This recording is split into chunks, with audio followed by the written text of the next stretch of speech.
Hello everyone, this is Andy Bondy, I'm Lori Frost.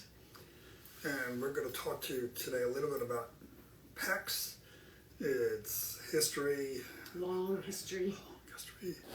and why it is still relevant. So, let's talk history. A long time ago in a galaxy far away, otherwise known as Delaware, Lori came to my office one day, this is working in a public school setting in Delaware, and said, I'm working with a little boy and he's just stumping me. What are the things you had tried then? This was a little boy who was 4 years old, had a lot of many challenging behaviors, no spoken communication, and the only vocalizations we heard were screaming and crying. I had a history at that point in working with kids with cerebral palsy and using picture-based communication with them, so I tried that with this little guy. I had a laminated picture board on the table and I was trying to teach him to point to pictures on the display. We should point out this is the late 1980s. Yes. Mid. Yeah, I was like 5 years old then. Yeah. Okay. He couldn't point. He would hit the whole picture, the whole display. And when he hit the display, he didn't isolate just one picture. It was his hand would cover 2 or 3 pictures at a time. And if I interpreted incorrectly, he was very, very upset. So I had tried, I then tried sign language with him, and the fine motor issues and not being able to imitate my signs were really significant. So that didn't seem to pan out for him. I had been working on vocal imitation with him, and he was really not making any progress, but my concern was he doesn't have any way to communicate right now except by screaming. So when you had pictures in front of him, did you have one? Did you have many? What was it like? I had many. Many. Well, as many as would fit on a piece of paper and in a laminator. So Lori was describing the situation to me and said, well, let me go look. There's just so much talking you can do about kids. You have to really see what's going on. So I said, just show me what you normally do, and sort of not to interfere, I sat behind him and was watching Lori set up the number of pictures. She understood how to use motivation. She had some things that he liked, and he would reach for the things, and then she would work on trying to get him to point. And we were talking and kind of suggested maybe we'll simplify things. Instead of having a bunch of pictures, let's just have one. And so there's a single picture now in front of him, and Lori offered the item, and he clearly was motivated to get the item. But he wasn't, if you will, paying any attention to the picture, and why should he? It had nothing to do with what he wanted, nor the person who had it. So he's reaching for the item, and I'm sitting behind him, and I just, for whatever reason, help him pick up the picture and put it in Lori's hand. And he kind of did it, didn't turn around to me, kept focused on what it was, and she gave him the item immediately and was excited and happy. And then over a couple of trials, I knew enough that if I'm going to help somebody, my whole key is to stop helping. So I just very gradually backed out of the helping him with the pickup, and within several minutes, there he was, picking up a picture, looking at the picture, picking it up, giving it to her, and getting a toy car. And he was also happy, which was another interesting thing. To me, it was kind of like, wait a minute, all I need to do is give you this picture and you're going to give me cars? This is easy. And very happy session, very happy speech pathologist. And I think what was critical was working in a program where, number one, I was in the classroom. I'm a speech pathologist. I was in the classroom working with the children. I didn't have a speech room to take them to. Number two, Andy was running the program, and Andy is a behavior analyst, so we were doing behavioral strategies. I was learning a lot about applied behavior analysis, and I was learning a lot about how to teach. So this was language, words such as prompt and eliminating prompts. Those were all foreign language to me. But Andy did regular in-service trainings for all of the staff, and what was interesting about this program was everybody was using the same teaching strategies, and they were all based on applied behavior analysis. So number one, I knew this little boy was motivated to figure out how to get the car I had. It wasn't just something random. I wasn't teaching him to label things in the room around him. I knew that the communication skill that was going to be most easily learned by him based upon his motivation was asking for the things that he wanted. So the only precursors to starting this kind of lesson was identifying what he wanted right now at this moment in time. And initially I didn't even have a really good picture. I drew a car on a post-it note, and that's what we started with. And one of my early aha moments with this was, one, realizing this young learner did not need to imitate. Did not need to stop and do an imitation lesson or a matching picture with object, picture with picture lesson. All we needed to know was, wait a minute, he wants that toy, and here's a real easy way to get that thing he wants. The other thing that hit me was I ran into Skinner's book on verbal behavior in graduate school, so I was familiar with that type of analysis. And what I realized was we were teaching him to do something to another person. It was not about the relationship between the picture and the object. It wasn't using a symbol to communicate my wants and desires. It was, wait a minute, do something to this other person, and that other person will mediate, that is, give me something I want. I've got to go through a person to get to the thing I want. I was figuring out, if you will, he's figuring out how to get things in the world, but he didn't know how to work people.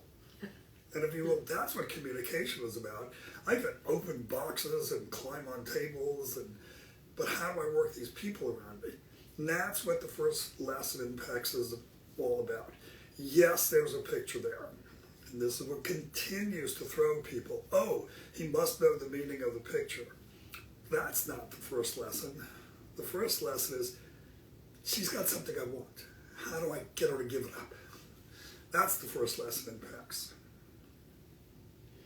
I tried it with several other students, and it worked really well. The next obstacle, though, was I can't always predict what he wants right now and arrange to have that exact picture on the table. And so we started looking at, well, how can I teach him to tell the difference between pictures? I also wanted to make sure that he was really good at getting the picture into my hand. So I was making sure I wasn't holding out my hand, because that became what I then learned was a prompt. And what I mistakenly taught him was, when I do this, you put a picture in my hand. And what I wanted him to learn was, you can do it if my back is turned, you can do it if I'm across the room. It's up to you to figure out how to get the communication partner's attention. And that then blossomed into this little guy interacting with all the adults in the classroom and the peers that were willing to share the toy cars. And no one needed to say, what do you want? Bring me the picture. Use your pictures. The whole point was he could initiate the interaction with many people in many different environments. So the protocol started developing when we kept moving on to what's the next thing we can teach him. We taught him how to tell the difference between pictures and developed strategies for teaching picture discrimination. The speechy in me wasn't satisfied. He's at the one word utterance level, or the single picture. I have to grow his sentences. I have to start teaching syntax and grammar. So we started setting up lessons that were geared toward teaching multiple picture requests, and we moved on and started teaching him how to talk about the world around him. That's a dog. Well, the history, though, was one day Lori walks into the office and she says, I have this thing. and the kids put pictures on it. And we now call it a sentence strip. But Lori invented the sentence strip as a way of having kids create these picture combinations, but maintain that interaction. The whole point of the sentence strip is once the child constructs that sentence, they still interact with somebody.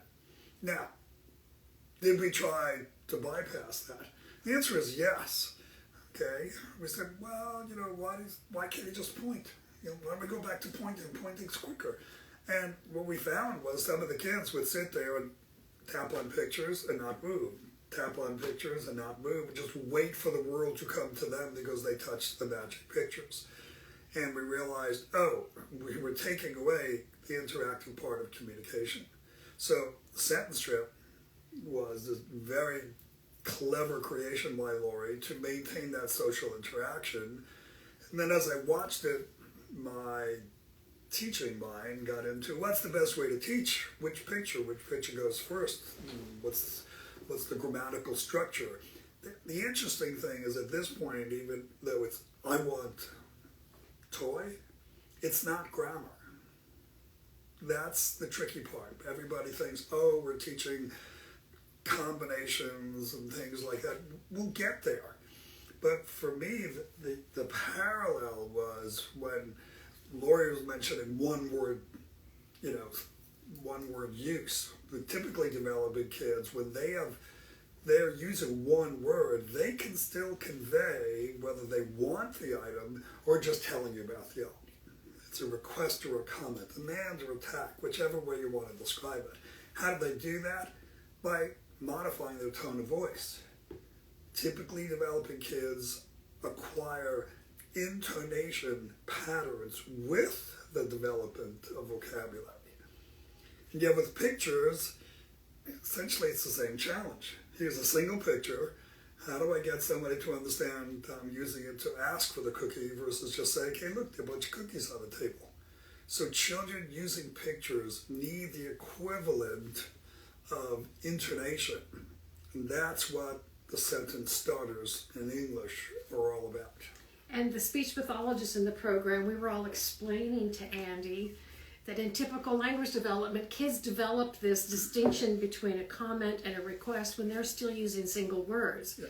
So, dog, dog, dog is, I'm just looking at the dog, there's a dog out there, versus doggy, doggy. So some gestures, some tone of voice are going to let the communication partner know, is this child using his spoken word right now to just get you to look at the dog or to actually bring you the dog to pet. So we were trying to figure out how to do that within the Pecs Protocol too. So we developed what we call sentence starters. An I want or give me or can I have picture that represents this is a request versus a that's a or I see or I hear. That kind of picture represents that the following picture is just represents something that we're talking about. I see a dog, I hear a dog is different than I want a dog. So just as I was learning about the motivation for communication, we were also learning the outcome for communication. So I communicate for two broad reasons. I'm either gaining access to things I really, really want. I want a ball, I want to go outside, I want to play, I want my iPad, or I'm learning to just talk about the world around me and share that experience. I have to look at the bird. That's a cat. So that kind of analysis of the conditions under which communication was happening was really critical to my continued growth as a speech pathologist.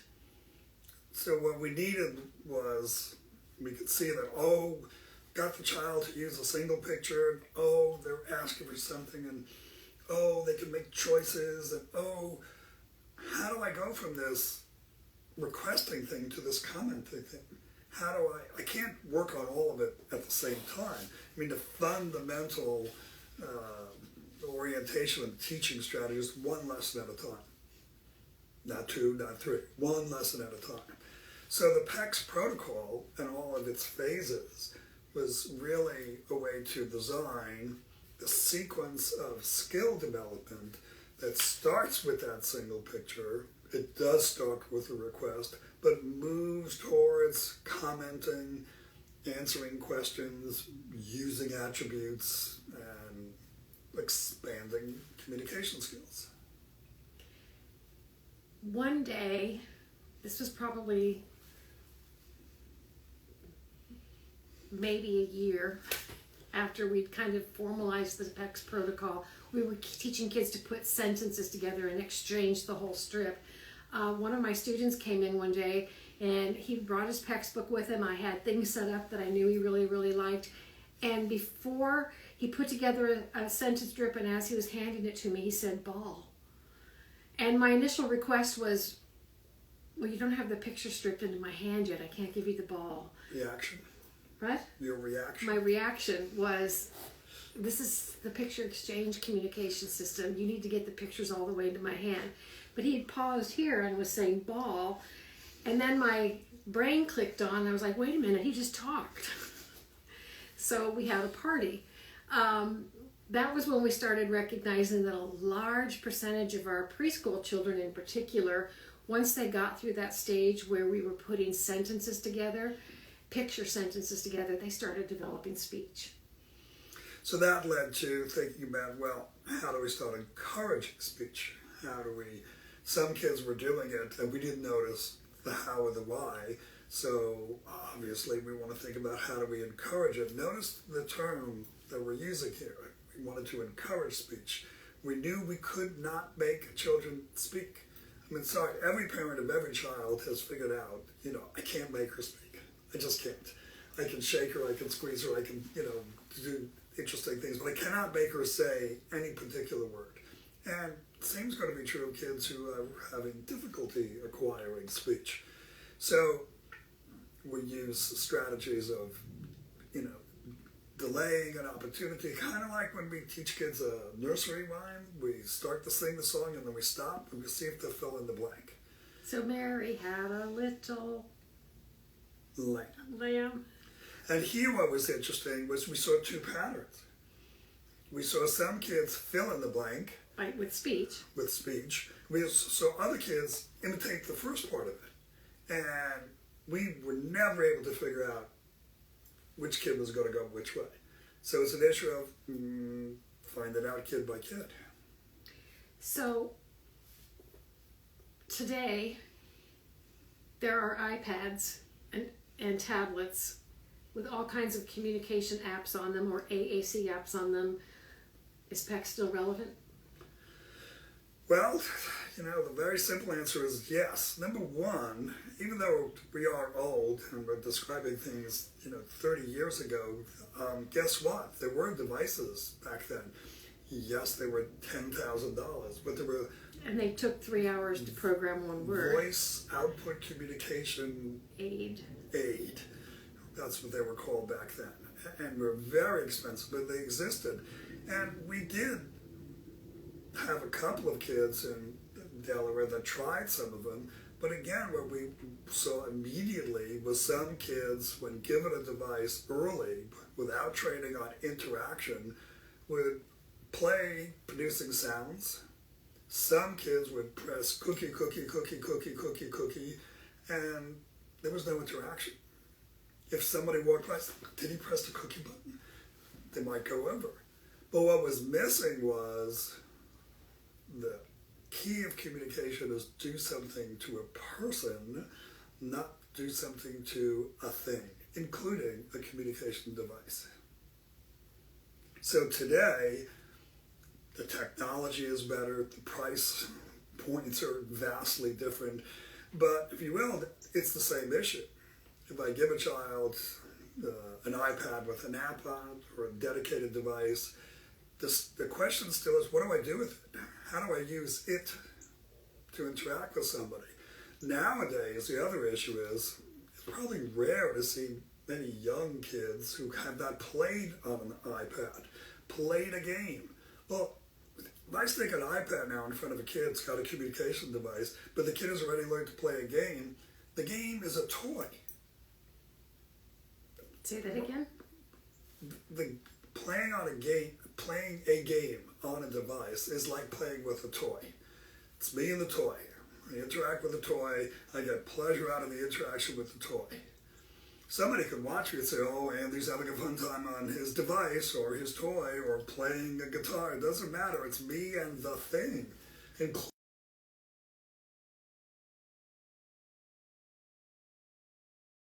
aspects, hopefully educational aspects of apps on devices. But if it's to be played with, it actually interferes with the idea of using it to communicate. If somebody's going to use a speech-generating device, communication means do something to someone else. And that's been the issue. I'm not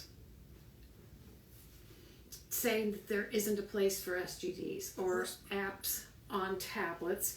And Andy talked about our history.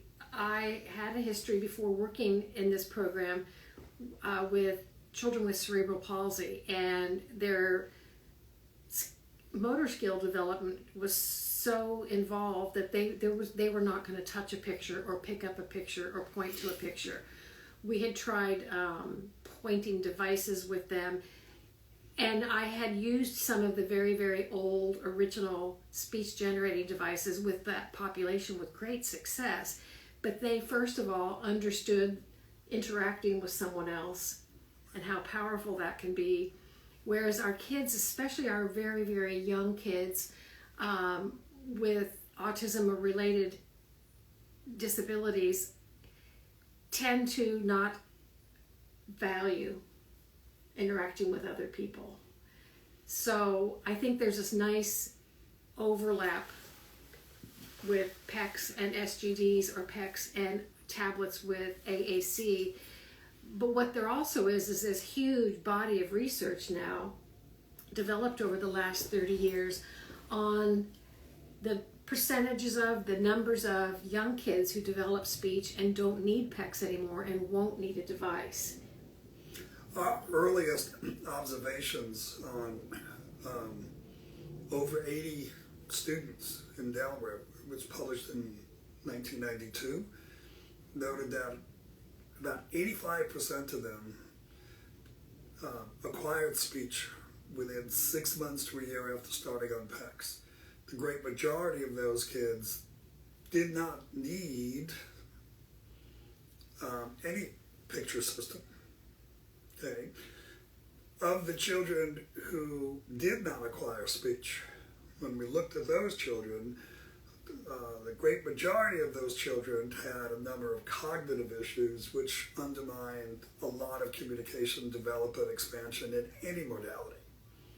There were, however, a few children who their communication textbooks were getting large and cumbersome. There were 100 pictures, 150 pictures. And what Lori and the other speech pathologists did then was to see that, okay,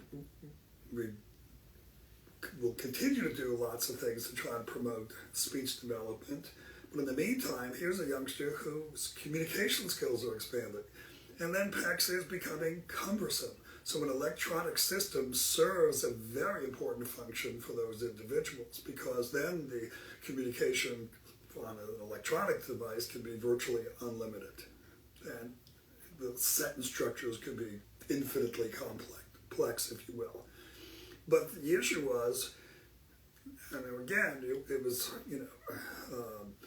looking at the entire state of Delaware with students identified with ASD, that a very small percentage of the kids who started on Pecs needed to go to an SGD.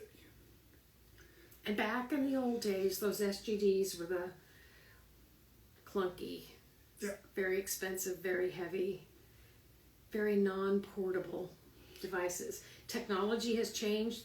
Tablets are amazing, especially for kids who don't need things like environmental controls. A lot of the standalone devices now have environmental controls on them. You can tweet from them, you can check your email, you can write a book on them. And a lot of my kids then, well, especially my 4-year-olds, aren't going to be writing books. Don't know the 4-year-olds tweet. Hope not. We don't know. We don't know. But A number of years ago, you wrote some guidelines about how do we figure out which users of PECs should transition either to speech,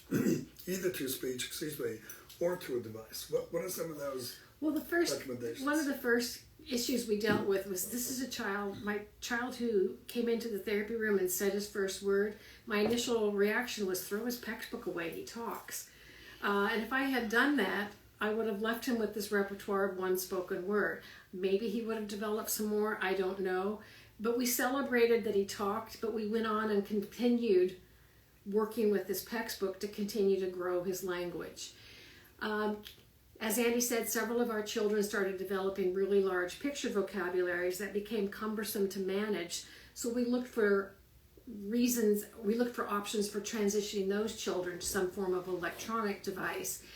And when the iPad apps first were developed, what I call the out-of-the-box app, a lot of the bigger named ones required a lot of customization. If I had a child who had a vocabulary of 20 pictures, sometimes that required multiple button pushes to get to the screen that had one of those 20 pictures on it. So there's a lot of customization that I do for my students who have smaller vocabularies. But I worked with a speech pathologist. Joy McGowan is a speech pathologist in the Philadelphia area who's an assistive tech specialist. And she and I worked for several months together to start developing what we considered some guidelines for very successful transitions to speech-generating devices. And Joy's the one who really helped me map PECs pictures onto devices, or PECs systems onto devices, and helped me to come up with, well, what is a good and easy place to transition from PECs to a speech-generating device? First and foremost, we want the kids to understand I need to get someone's attention. And that's what happens when I approach them to give them a picture. I want them to be persistent at it. I can do it when your back's turned. I can do it when you're in the next room.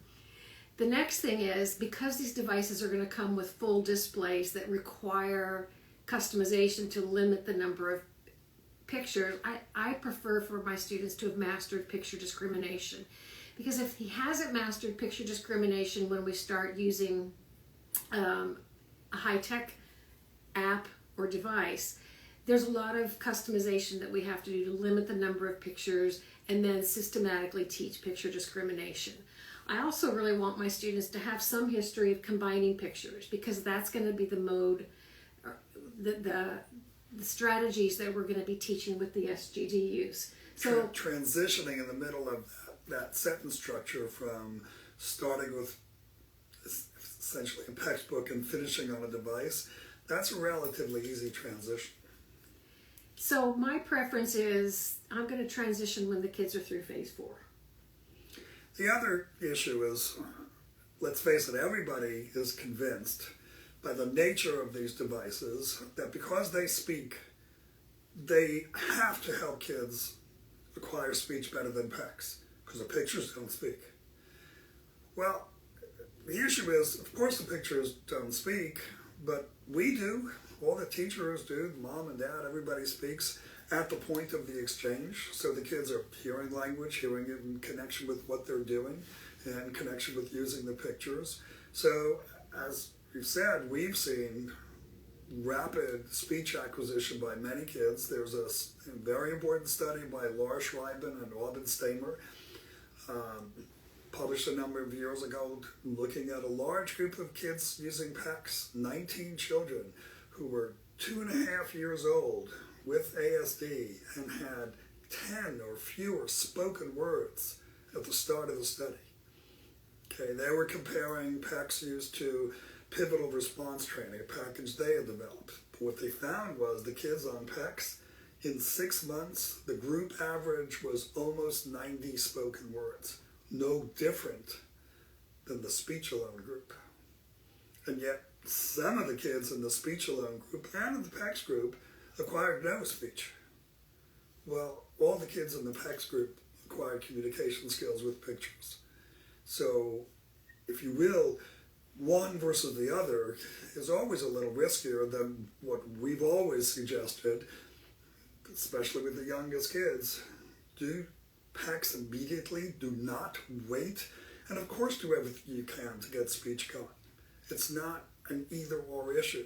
It is how do we use the technology to promote both, and then the child will tell us what's best for the child, not our theories, not our interpretation. So look at the research. Research has not shown that devices get more speech. Research has shown that devices do not get kids to learn to communicate quicker. I still am unaware of a single study with devices with young children with autism showing a large communicative repertoire rapidly acquired. Not the first phase or two, the whole large communication repertoire. So if you know of something out there, let me know. I'll be happy to read it. Well, we want to thank you for joining us today. If you have any questions, get in touch with us directly. We'll take a look at what's up here a little bit later. But we hope you enjoyed this, and we'll set something else up in the future.